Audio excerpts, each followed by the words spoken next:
Welcome to the Great Detectives of Old Time Radio. From Boise, Idaho, this is your host, Adam Graham. If you have a comment, email it to me. Box13 at greatdetectives.net. Follow us on Twitter at Radio Detectives and become one of our friends on Facebook. Facebook.com/Radio Detectives. Today's episode is brought to you in part by the financial support of our listeners. And in particular, I want to thank Linda and one listener who chose to be anonymous, who sent in one-time donations. Thank you for your support. You can support the show on a one-time basis, support.greatdetectives.net. Also, I want to thank Steve for becoming our latest Patreon supporter at the Detective Sergeant level of $7.14 or more per month. You can become one of our Patreon supporters, patreon.greatdetectives.net, and if you pledge and successfully donate via Patreon by the end of the month, you can help choose what will be our summer series on the amazing world of radio. That's at patreon.greatdetectives.net. Well, now it's time for today's episode of Richard Diamond. The original air date is April the 12th of 1950, and this one is The Man Who Hated Women.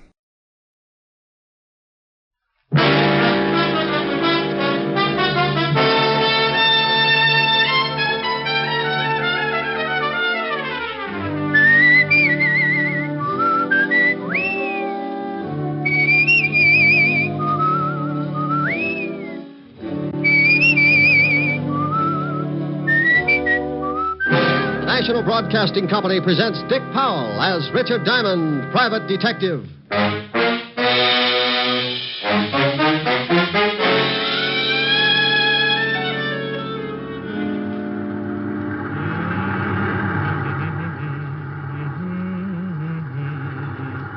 Hey, Ed. Huh? Stop the car a second, will you? What for? I thought I saw something lying back there by the road. So what? It's probably a dead dog. No, hold it. It's too big to be a dog. Oh, for Pete's sake. Where is it? Oh, it's right over there.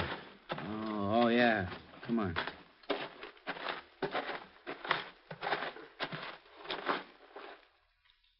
Holy cow. Yeah. She dead? Oh, I think I'm going to be sick. Me too.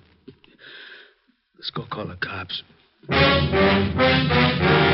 Here's another exciting half hour with Richard Diamond, Private Detective, starring Dick Powell.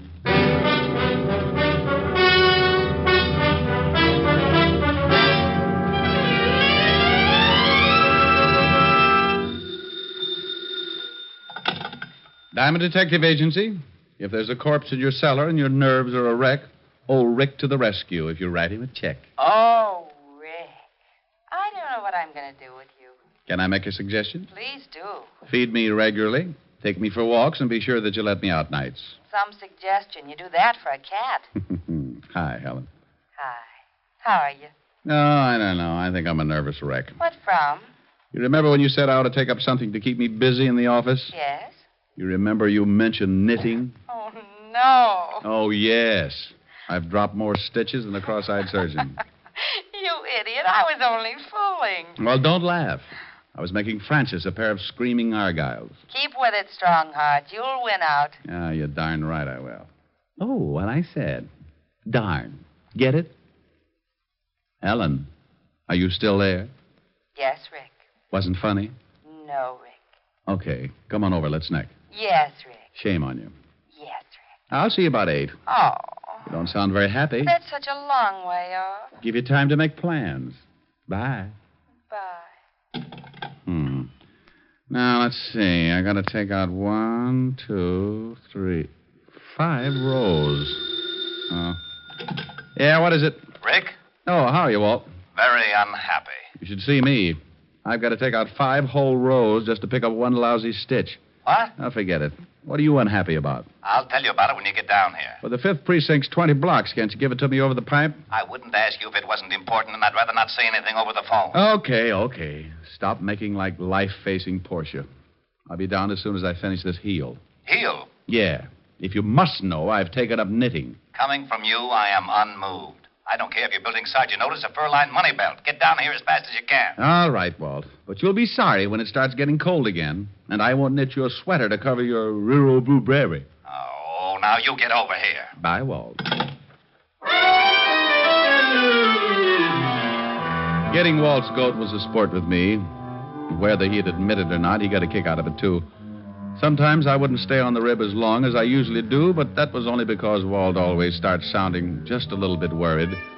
Then I know it's time to lay off and get serious. Now, don't misunderstand me. I never lay off entirely. And I never get completely serious. Those are two habits that don't help find the solution any quicker. They just fit you with a mess of ulcers, and you still end up too worried and too serious. I closed my office and headed for Walt's precinct. When I walked in, I spotted Sergeant Otis leaning back in his chair with his number 12s resting on the desk. Oh, hello, Sergeant Otis. Well, how's the big private detective today? Just fine, Otis. How's the flash of the 5th precinct? Just fine, Diamond. How's the big private detective today? You said that. I did? Yeah. Is the lieutenant busy? No, but he's happy. Why spoil it? Otis, when are you going to shine your buttons? What buttons? Oh, excuse me. Gravy stains. Oh. Hiya, Walt. Rick, why don't you leave that poor guy alone? After you leave, he comes running in and cries all over my desk. Otis? He wouldn't shed a tear if he was standing in an onion warehouse watching his grandmother set fire to herself. Yeah, well, give him a rest for a while. I got a big problem I want to talk to you about. All right, Walt, what's on your mind? Well, I don't know quite how to give it to you. It isn't strictly kosher for the police force to go around asking for help. Now, wait a minute. I don't want any apology routine. If you want a favor, you came to the right boy. You know that goes without saying. Yeah, I guess I do, but... Well, this is a pretty big favor, Rick. The commissioner's on my back, and so is everyone else that's got anything to do with this city's government. Oh, sounds rough. What did they do? Find out you were hiding a chimpanzee in a cop's uniform, calling him Sergeant Otis? Oh, now be serious for a second, Rick. All right, if you'll just get to the point. All right. I guess you've been reading about these homicides you've been having for the past 3 weeks. Oh, yeah. Pretty messy. Well, the powers that be say solve them or turn in my badge. Oh, well, now, wait a minute. Don't they know that this is the toughest kind of a killing? The killer's obviously got a lot of screws loose, and a maniac doesn't need a motive to kill. Don't those swivel chair bigwigs know that a crime without motive is the toughest job in the world to crack? Sure, they know all that, but the public and the press is yelling its head off, so the pressure's on. Yeah, well, what do you want me for? You've got one of the best departments in the state. When you were on the force, it was the best department in the state. Now, you stop that. Then stop twisting my arm. What do you want? I want help. I've got to crack this case by next week, or I'm out of my ear. You're the best detective we had on the force, and you're the best private gumshoe in the city. Well, now, that's real nice. Will you stop that clowning? Okay. What about these killings? Each time they find some dame looking like the last of a hamburger sale... Excuse me a second, Rick. Yeah? Lieutenant? No, this is Oliver Dragon. What do you want, Mallet Head? We just got a report from a guy out in the River Road. Another one of them butcher's killings. What? Yeah, some dame all hacked up and lying beside the road. Okay, get the car out. I'll meet you downstairs. Oh, did you hear that, Rick? Uh-huh. Well, come on. You want me along? Of course. I can brief you about the whole setup on the way over. I don't know whether it's such a good idea to get mixed up in this or not. Why not? Well, it looks like anybody who gets close to this killer doesn't have much of a future. Well, you can't live forever. Oh, now, aren't you the sweet one? No, that's not what's worrying me. Well, what is that? Now, when I go out, I want a nice, comfortable place to lie down in. The way this nut goes to work with a knife, I might end up in a meat locker.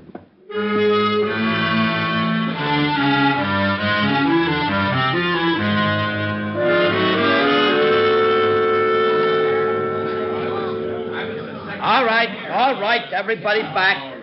Go on through, Lieutenant. Show him your biceps, Otis. You comic. How did all these people get out here? This is 10 miles from anything. Someone must have heard me call the police. When I left the phone booth, the whole crowd followed me out here. Who are you? My name is Ed Cody. Me and my friend here found the body. Where is it? Right over here, Walt. How does it look? The way you thought it would. Now you see what I'm up against, Rick. This is the third killing like this in 3 weeks. Yeah. Oh, I don't feel too good. Let's walk over this way. Yeah. Cody, you and your friend come along. We'll want to ask some questions. Okay, Lieutenant. Well, whoever the guy is that's pulling these murders, he's a complete lunatic. Are they all like that, Walt? You should have seen the last one.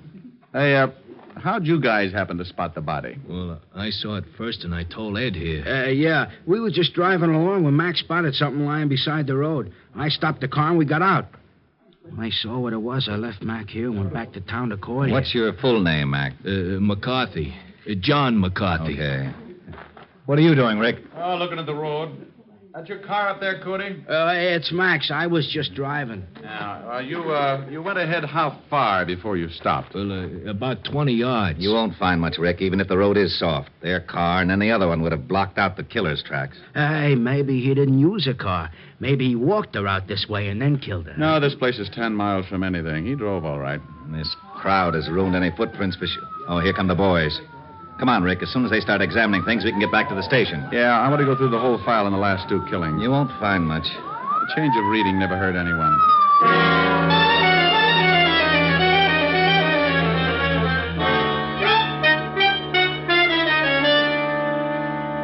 Well, that's the whole mess. No leads at all, huh? Not a one. I'm getting nearsighted from looking at all the lineup. We've picked up everything from drunks to safecrackers. No leads. Same type of crime in every case.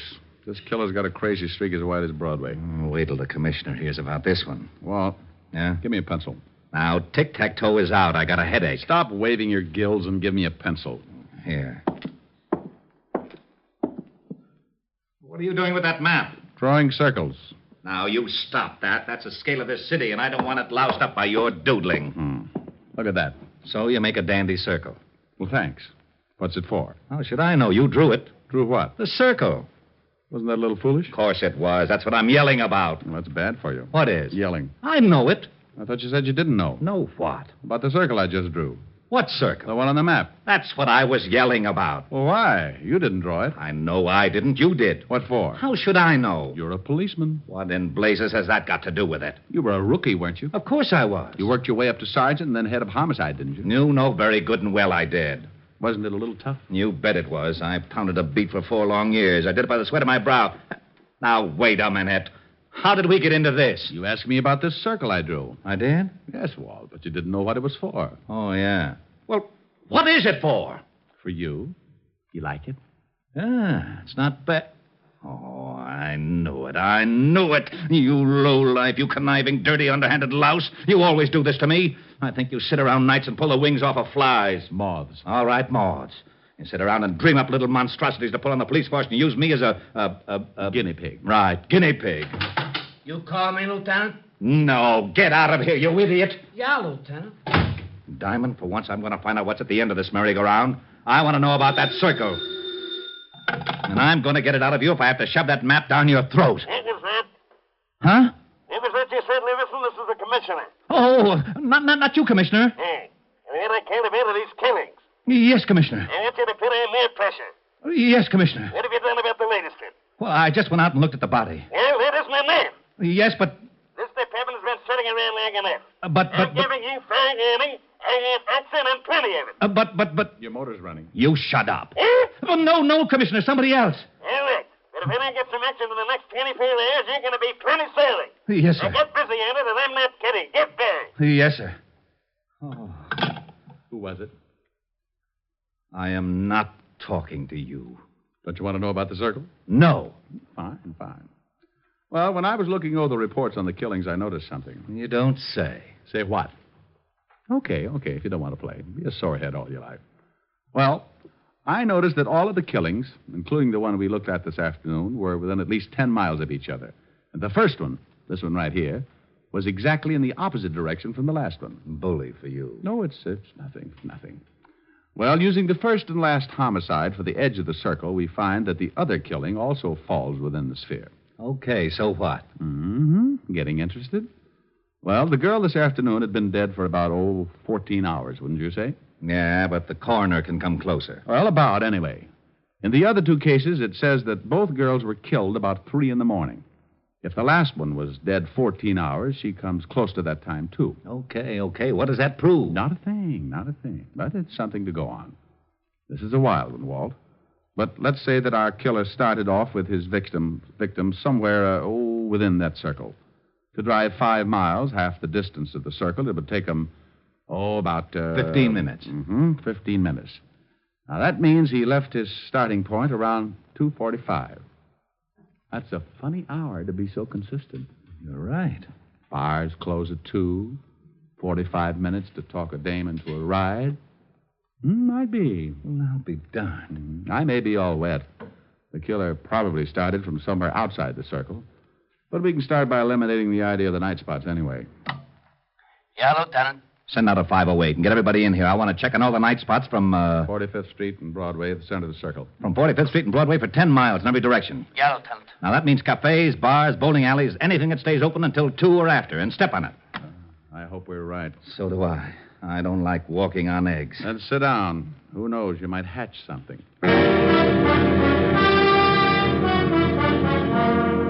NBC is bringing you Richard Diamond, Private Detective, starring Dick Powell. Walt found out the name of the last victim, and the family supplied us with a picture. Her name is Martha Kirk, and they knew nothing of her whereabouts the night of the murder. You can't really appreciate a police department until you really see them in action. Inside of 2 hours, Walt had every dive, bar, and night spot in the 10-mile circle tagged. They spread out, one man to every 5 blocks, each with a picture of the 3 murdered girls. Because it had been my idea, Walt wanted me to swim with it and maybe sink. I took a little section from 48th Street to 46th Street, and by late afternoon, I'd covered most of the likely prospects. Yeah, you guessed it. The bottom of the barrel was coming up fast, and it was emptier than a ballpark during a thunderstorm. No one had ever seen the 3 victims. The last spot on the list was a bowling alley. I walked in and spotted a cocktail lounge, and when I climbed up on one of the stools, a bartender with a head that should have been out on the alleys walked up to me. Yeah, what'll it be? Oh, how about a glass of milk? Glass of milk? Think you can stand it? Well, if you're worried, water it a little. I don't want to pass out on you. I get him. He made it funny. So did your family. You're looking for trouble? Only if I get pushed. I'm looking for information. First door on the left. Yeah. Yeah, ever seen any of these girls before? What are you, a cop? Well, let's just say I'm nosy, and I've got a badge to keep me in the spirit of things. Oh, why didn't you say so? Let me see. All right. Here's the first one. No. I ain't never seen her. How about this one? And this one? Nah. Hey, wait a minute. Sure, I know. This one comes in here about twice a week. Was in last night. Gets lushed up and cries about how tough her family is on him. Let's see, her name is... Kirk? Yeah, Martha. Martha Kirk. Nice looker. She was. Huh? Did she ever come in here with a man? No, but sometimes she leaves with one. Same guy every time? Nah. Do you remember her leaving with a man last night?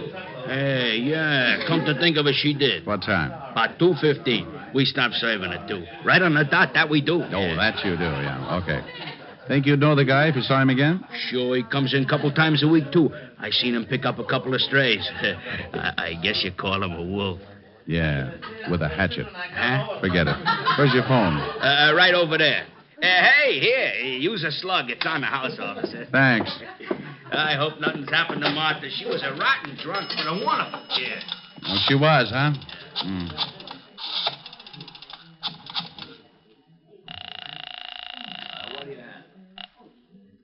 Sergeant noticed at your service. If you're in trouble, you probably deserve us. Oh, that's awful.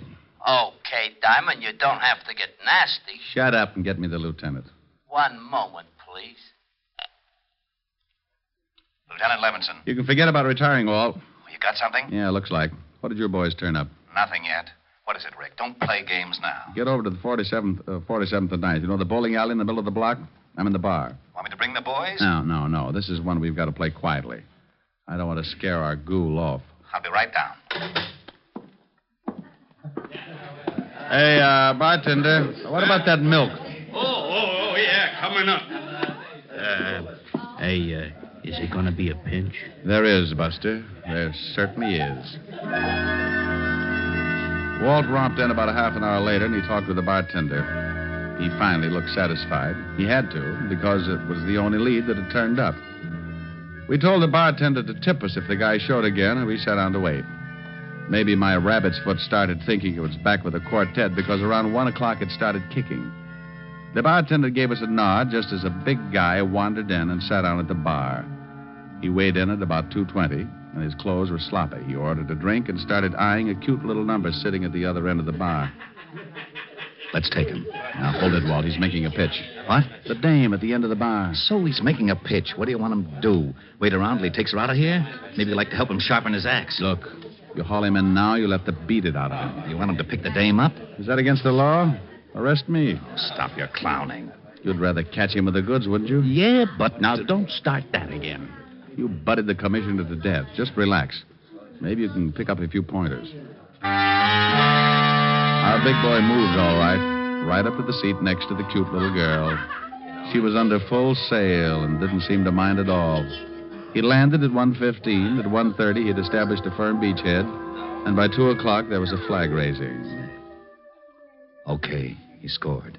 The joint's closing. And the leaving, I'm going to tail him. How? He's probably got a car. He'd spot you sure if he takes her out to some lonely place. How do I know? You put in a call, throw a dragnet around this area for 10 miles. I'm not going to let you. If he gets away with that girl, he may kill her. Look, Walt, I promise you he won't get into that car unless I can stick with him. Come on, we'll both stick close to him until I can think of something. We followed the man and girl outside and walked a few yards behind, making like we had a little load on. They headed for a big parking lot, and that's when I got the idea. The parking attendant was just walking up to him when I stumbled forward. Hey, boy. Rick, what are you doing? Stay with me, Walt. Yeah, mister? Sonny, I'd like to have my automobile, please. Hey, just a minute. I was here first. Sure, honey. Don't let him get away with it. Yeah. Oh, look, old man. My friend here's late getting home, and he's got a wife that's 10 feet tall. You mind if I get my car first? No, go ahead. Someday. No, relax, honey, relax. We're going to take a little drive, huh? Yeah. Okay, mister, let's see your ticket. Well, I got it here someplace right in my pocket. Come on, we'll walk up. I know where the car is. Okay, but you got to have a ticket. Rick, what's going on? Keep walking.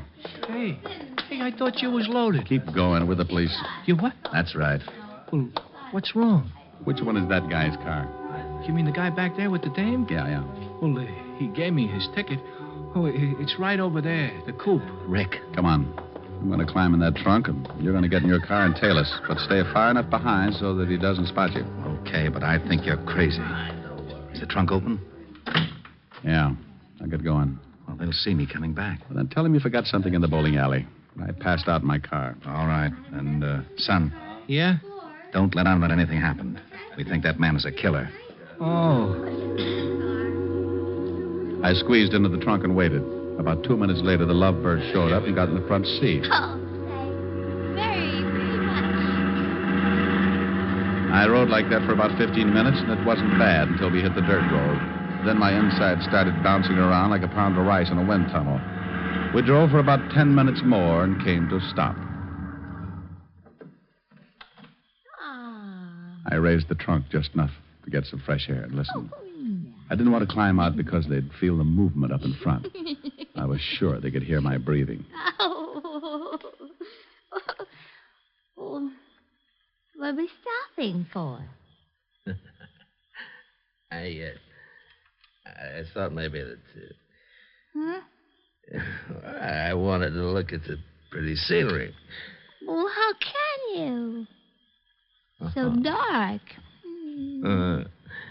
Pretty though. I can see you, baby. Can? Mm-hmm. Wow. You're nice. Mm-hmm. So are you. They went on like that for another 5 minutes, and I started thinking I'd picked the wrong guy. Then the conversation changed. What's the matter? What's so funny? Don't you know? No, and I don't like the way you're acting. Women. That's what's funny. All the same. Huh? Like my wife. She was like all the other women. Hey, let's get out of here. You're talking funny. Funny, yeah. See a man and you like him, any man. You're all alike. Now you stop that. I just came along Now because... come here. No, you let me go. You ain't no different. Come here. No, stop that. Let me get out of the car. Sure, go ahead. I don't want no blood stains on the seats anyway. Blood? Go on, run. I'll catch you. I rolled out and didn't forget to take my .38 along. I spotted him in the moonlight, moving after her like a big animal. He was laughing. I could see he had something in his hand. It was a knife. She tripped and fell, and he moved in. Gave me goosebumps bigger than a grapefruit. When he was nearly on top of her, I closed in. Okay, hold it. What? No, You shut up. Drop the knife. kill her. I'll kill her like the rest of them. Kill her, too.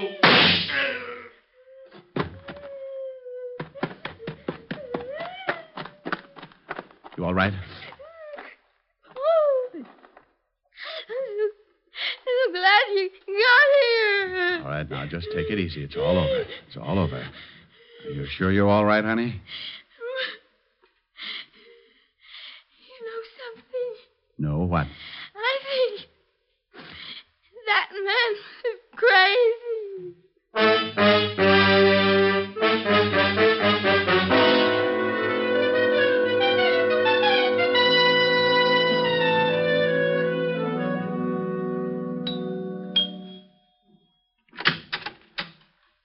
Good evening, Mr. Diamond. Good evening, Francis. Is Miss Asher in? Yes, sir. She's in the study, knitting. Knitting? Knitting? Thank you, Francis. Knit 1, purl 2. Knit 1, purl 2. Knit 1, purl 2. Drop 3. That's the way I do it. Rick. Hello, baby. Oh, look what I've gotten into. I'm a nervous wreck. Well, that'll teach you. What are you building? It was going to be a surprise for you. Oh, a whole suit. Silly. Rick, I'll get it.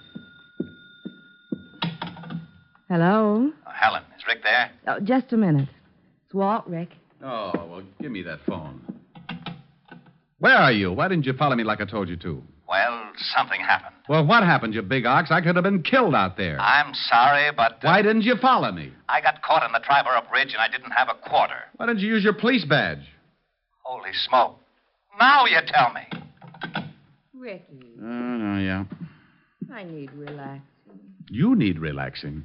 Oh, swell. Ricky, come here. I know just the thing. No, come over here. There's an old spinning wheel in the parlor, spinning dreams of the long, long ago. Ricky. What's the matter, dear? Oh. Well, how about this one? Wilhelmina. Let me start that again, will you? I didn't get started very well. Wilhelmina, she's the cutest little girl in Copenhagen. Wilhelmina, she has all the fellas crazy in the noggin. In Copenhagen, all the roses on her cheeks, and the music when she speaks, and how sweet her kisses taste. Sugar candies like my mama's Danish pastry. Wilhelmina, maybe soon we'll elope in Copenhagen. Wilhelmina, we'll share everything, including my toboggan. In Copenhagen, all the other girls say no, but Wilhelmina, she says nine. All the boys call Wilhelmina Willie, but I call Wilhelmina mine. Well, now, how did you like that, huh? Well, it was wonderful, but where did the orchestra come from? Oh, the orchestra? Did you like it? Mm-hmm. No, don't knock it. Rick, Hmm? I told you I needed relaxing. Oh, well, how's this? Rag mop. Rag mop. Rick! Rag mop. Oh, no, Rick! Rag mop. I started that one right. I got to like that one, too. You can sing later. Oh, all right. Now, what is it, little baby? Come here.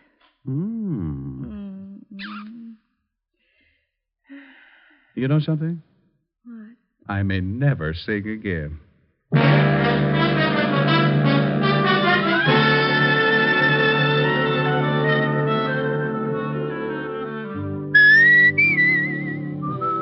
You have just heard Richard Diamond, Private Detective, starring Dick Powell.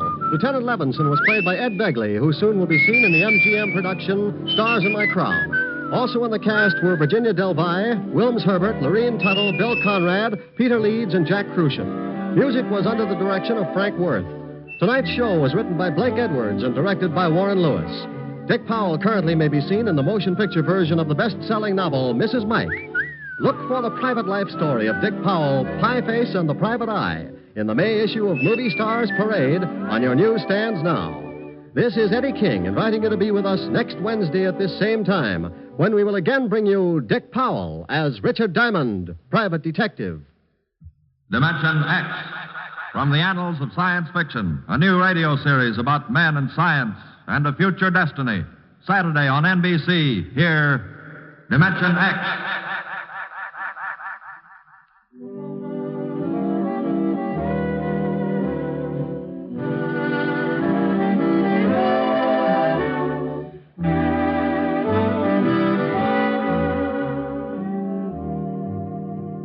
Hear Dick Powell and June Allison tomorrow on Screen Guild Theater on NBC.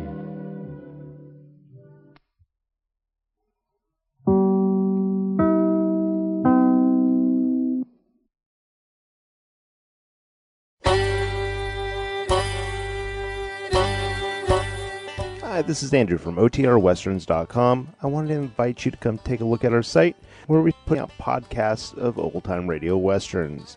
Check us out at OTRWesterns.com. You're listening to The Great Detectives of Old Time Radio with Adam Graham. Now let's get back into the show.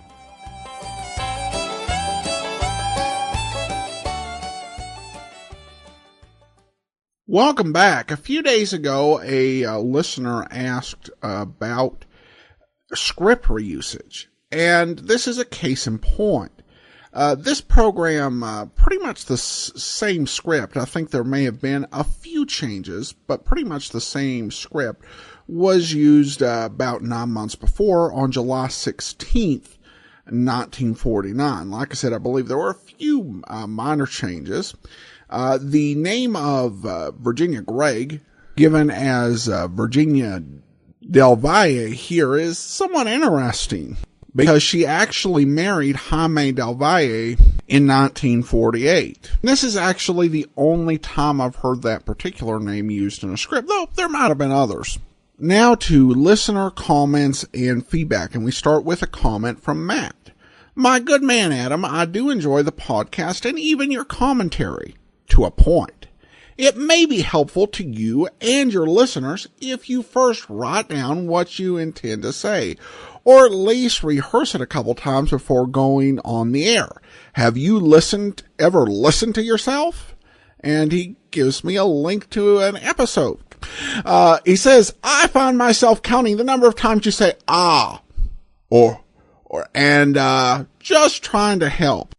Well, Matt, there's probably something to that observation. I think if you listen to my program over the course of the past 7-8 years, I've improved quite a bit. That doesn't mean I don't have opportunity to grow and become better, and I hope to do that. But as to writing my commentaries out beforehand, there are a couple of things to consider. First of all, I really try to be conversational in these commentary sections.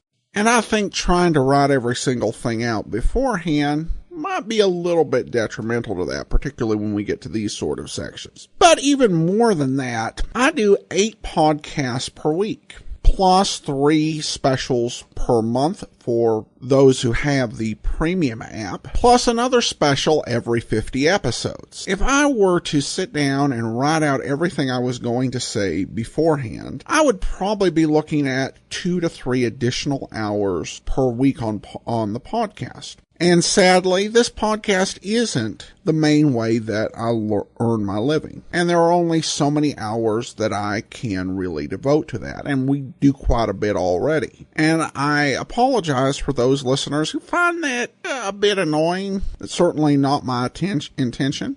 But I have far more, I think, who would rather that I spend those hours researching, listening to programs, doing technical stuff that needs to be done to keep the podcast running, than to take up the time on writing down every single episode in advance. So I'll do my best to deliver these as best I can, and I'm sure you'll keep count and let me know if I'm improving.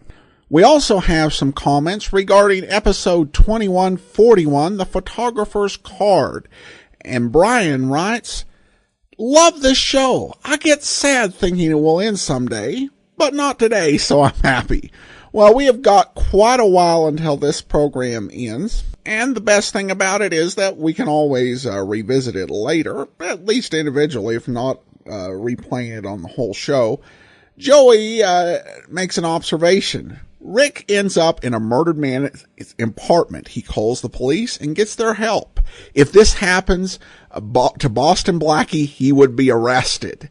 Very true, Joey. And speaking of that, join us back here tomorrow for Boston Blackie, and probably something very much like Joey described will happen. And of course, next Wednesday, another episode of Richard Diamond.